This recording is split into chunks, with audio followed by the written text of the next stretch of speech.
The War Council chamber aboard the massive station hummed with tension as 5 distinct alien species gathered around the holographic display.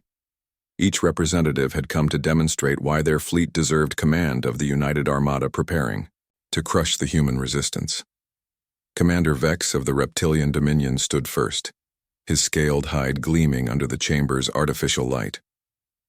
"Our dreadnoughts span 12 kilometers in length," he declared, activating the hologram to show his species' flagship. The vessel appeared on screen like a massive predator, bristling with energy cannons and missile arrays. "Each one carries enough firepower to glass an entire planet. We have conquered 47 star systems with these magnificent warships." The insectoid Queen Hive nodded her approval before speaking through her translation device. "Impressive, but crude," she clicked. "Our bioships grow from living coral and adapt to any battlefield condition. They regenerate damage in real time and reproduce themselves during combat." The display shifted to show her organic vessels, pulsing with bioluminescent veins and sprouting weapon pods like flowers. "We have assimilated 32 civilizations with our living fleet," Captain Zord of the Silicon Collective scoffed, his crystalline form chiming as he moved. "Both primitive approaches," he stated in his electronic voice. "Our ships exist in quantum superposition, phasing between dimensions to avoid all attacks while striking from parallel realities. Matter cannot harm what exists in multiple states simultaneously." His vessels appeared as shifting geometric patterns that hurt to observe directly. "We have erased 19 species from existence across 17 dimensions." The gaseous entity representing the void speakers floated forward, its form contained within a pressure suit. "Your ships still depend on physical matter," it whispered through its vocoder.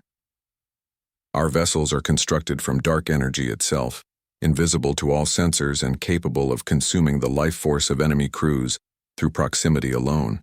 We drain entire systems of their vital essence." The display showed nothing but empty space, with only the occasional shimmer suggesting something was there. Finally, Admiral Keth of the Psionic Empire stepped forward, his oversized cranium pulsing with mental energy.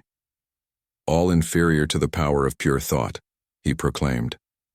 "Our ships are guided by collective consciousness, predicting enemy movements before they occur and striking with weapons that attack the mind directly.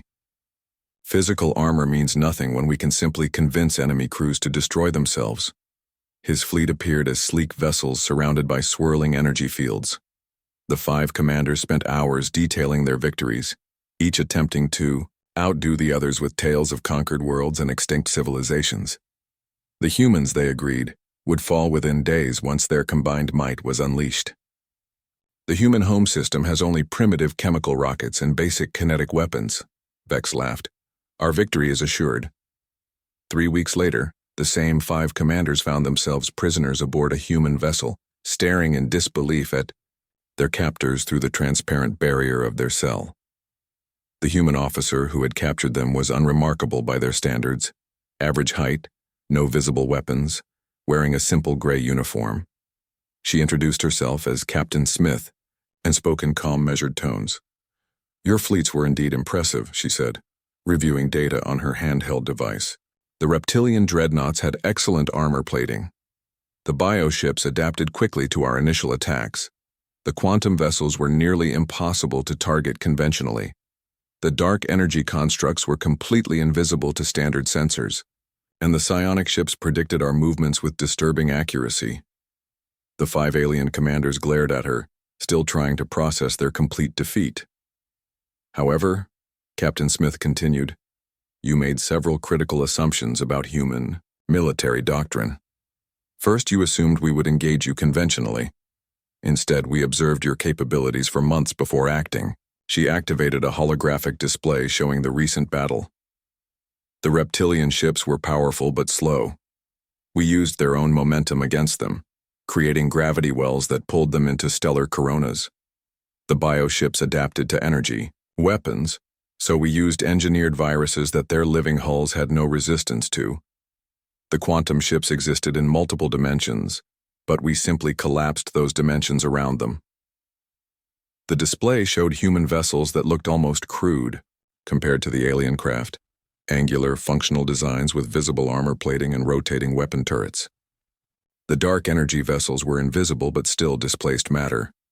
We filled space with smart dust that outlined their positions perfectly. The psionic ships could read minds, but not quantum computers operating on principles of uncertainty. Admiral, Keth spoke first, his mental powers straining against some kind of suppression field. Your ships are primitive. How did you defeat technologies beyond your understanding?